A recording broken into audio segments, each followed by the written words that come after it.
మోసపోకుడి, దేవుడు వెక్కిరింపబడడు. మోసపోకుడి, దేవుడైతే వెక్కిరింపబడడు. మనుషుడా, నువ్వు ఏం విత్తుతావో ఆ పంటనే కోస్తావని దేవుని వాక్యం ఘంటాపదంగా సాక్ష్యం ఇచ్చింది. నువ్వు అనుకుంటున్నావేమో దేవుణ్ణి మోసం చేస్తున్నాను, మనుషుల్ని మోసం చేస్తున్నానని. కాదు, నిన్ను నువ్వే మోసం చేసుకుంటున్నావు. నువ్వు ఏం విత్తుతావో ఖచ్చితంగా ఒకనాడు ఆ పంట కోస్తావు. కాబట్టి నువ్వు విత్తుతున్నవేవో జాగ్రత్తగా చూచి విత్తుకో. అప్పుడు నీవు ఆశీర్వాదమును పంట కోస్తావు. నువ్వు పిచ్చి పిచ్చిగా విత్తావనుకో, భవిష్యత్తు శాపం అనే పంట కోస్తావు.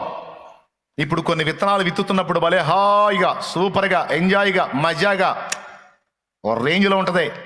కానీ దాని ఫలం నీకు వచ్చినప్పుడు అది నీవు అనుభవించలేనంత చేదుగా ఉంటుంది. దేవునికి స్తోత్రం కలుగును గాక. హల్లెలూయా. పెద్దగా చెప్పండి. ఆ చేదును నువ్వు తట్టుకోలేవు. ఇంకొక మాట కూడా చెప్తాను. విత్తేటప్పుడు ఒక విత్తనమే, తిరిగి మొలిచేటప్పుడు దాని ఫలం ఎంతో మీకు తెలుసు. గోధుమ గింజ ఒక గింజ మనం నాటితే చెట్టు అవుతుంది, దాని నుండి వందలాది గింజలు వస్తాయి. ఆశీర్వాదానికి సంబంధించిన విత్తనాలు మనం విత్తుకుంటా వెళితే రేపు భవిష్యత్తులో ఆశీర్వాద ఫలాలు ఎంత ఉన్నతంగా, ఎంత విస్తారంగా వస్తాయో గుర్తించండి. శాపానికి సంబంధించినటువంటి పనికి మాలిన పాపిష్టి విత్తనాలు మనం విత్తుకుంటూ పోతా ఉంటే రేపు భవిష్యత్తులో దాని తాలూకు ఫలాలు ఎంత వికృతంగా, ఎంత విస్తారంగా రాబోతున్నాయో కూడా ఊహించుకొని ముందుగానే జాగ్రత్త పడండి. ఖచ్చితంగా మనం చేసిన వాటి ఫలం మనం పొంది తీరాల్సిందే, తప్పదు.